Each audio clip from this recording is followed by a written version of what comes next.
Take me into the beautiful. Won't you take me back again? With the love unexplainable, come and fill up this dry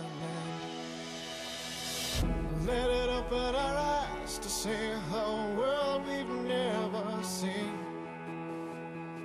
Let it open our hearts up to feel you. When I tell people that I'm from Lamont, a small town in the middle of nowhere, I'm not really sure they understand what I mean. First of all, we really are in the middle of nowhere. You have to drive at least 25 miles to find a chain restaurant or a grocery store of any size. The town itself is really unincorporated and is the equivalent of 3 city blocks that lay alongside the one paved road that goes through our area. It's a small place with only 12 homes and less than 50 people who live here. But it's a place where God decided to do something special, and we want to show that to you. But let's first just look at the town, the place called Lamont.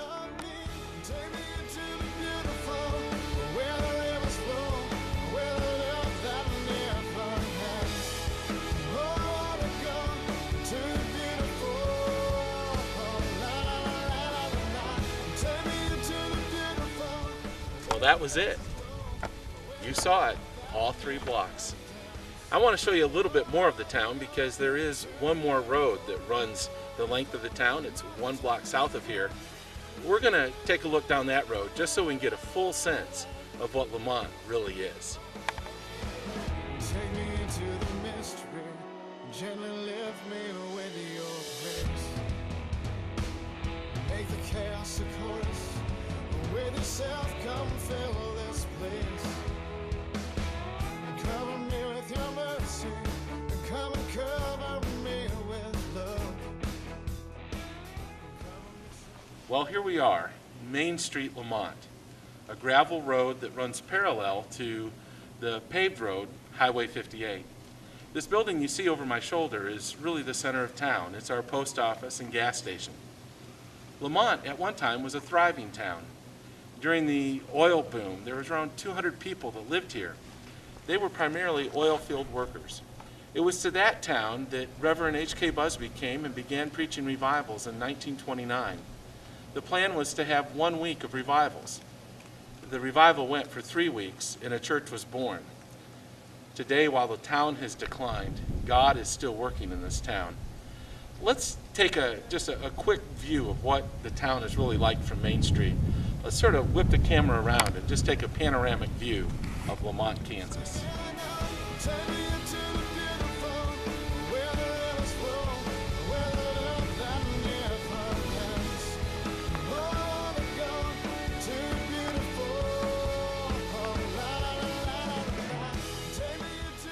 Well, as you can see, this probably isn't a place a church planter would choose to start a new church. But it is a place where God decided to move. This is a place where there's not a lot of people close by. As a matter of fact, the electric company tells me that there's a home every 1.2 miles on their line. But it is a place where people still need God. Let's take just a few minutes now and go over and look at the church that was here when we arrived in August of 2000.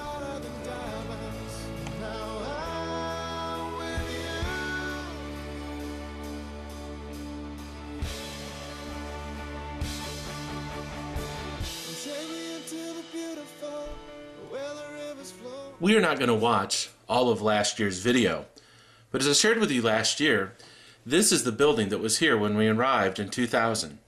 At the time, the church was running around 40 in attendance, and this building was pretty much just a hodgepodge of an old schoolhouse that had been moved here in 1951 and then a few additions that had been built over the years. After we arrived and as momentum built at the church, it became pretty obvious that we were going to need a building larger than this. And in 2005, we completed a rather large building right next door to the old church. This building's 102 feet wide and around 120 feet in length, and it is where we meet today. Now on a Sunday morning, when you look around, you'll see all sorts of cars in the parking lot and down both of the roads around the church, and you'll see a church full of people celebrating and worshiping and sharing with one another. let's take just a few minutes and look at what a Sunday morning service looks like at Lamont Wesleyan Church.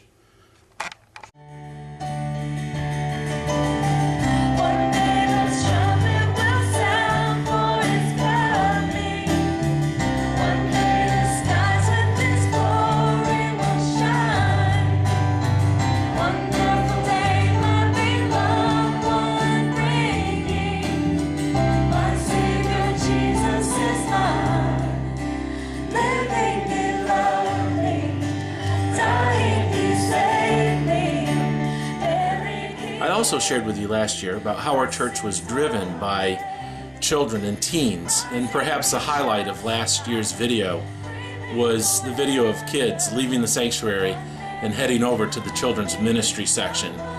We're going to fast forward this for you because it's a lengthy video, but it's a celebration of what God is doing at Lamont Wesleyan Church.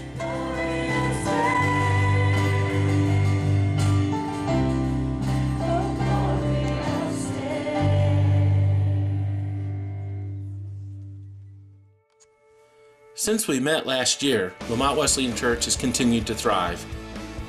Our teens went to youth camp, a record number of them went. A number of them, 23 in all, accepted Christ as their Savior at youth camp. We had a tremendous vacation Bible school. This video just captures a little bit of what that was like, but we had over 160 kids come to Vacation Bible School, and over 100 adults and teens volunteer to make it really what is one of the highlights of our year. And of course, most importantly, were baptisms as people made a public profession of faith. It's all for you. Everything I am, everything I do, it's all for you. There's a melody of worship, a symphony. As you can see, this was a tremendous year. It would have been really easy for us as a church, as we've experienced the growth in Lamont, as God has blessed us, to just really relax and enjoy the blessings of God. Our church is running 250 to 275 on Sundays right now. Offerings are up, ministries are going well. It'd be easy to say we're in a town of 40 and look at what God is doing. Let's be comfortable with that. But God has been calling us to do something more. He's been calling us in new directions. And one of those ways is represented right here where I'm standing today in New Strawn, Kansas. New Strawn is 25 miles away from Lamont. It is located in a really special location, I feel. We're 4 miles north of the largest community that we minister to, Burlington, a community of around 3,500. New Strawn itself is a community of around 600, and New Strawn is located at the main location to the largest employer in the area, a nuclear power plant. It is a thriving community. You may hear in the background noise traffic, something that you generally don't hear in Lamont unless it's a tractor or combine driving by. God called us and is calling us to start a second campus here in New Strawn. It's one of the hardest decisions that we've ever had to make, and I'll explain that more in just a few minutes when I talk to you about the challenges involved in growth and in reaching out and in being a church that is truly missional. But God, through a series of miracles really, has provided us with an ideal location. We're standing today on an 8-acre plot of ground. We are right off the main road that goes from Burlington to anywhere, one of the main highway. Very visible piece of property with a small building that you can see over my shoulder. We are right now in the process of remodeling that building.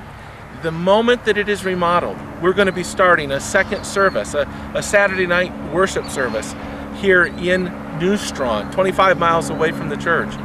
As attendance grows, which we believe it will grow rather quickly, we're going to go to a Sunday morning service. And the day will come when off here to my other side, we're going to build a rather large building. And our services, our sermons are going to be video streamed to this location. We're doing this not for the people who already attend Lamont, who drive all that way. We're not trying to save them on gas money.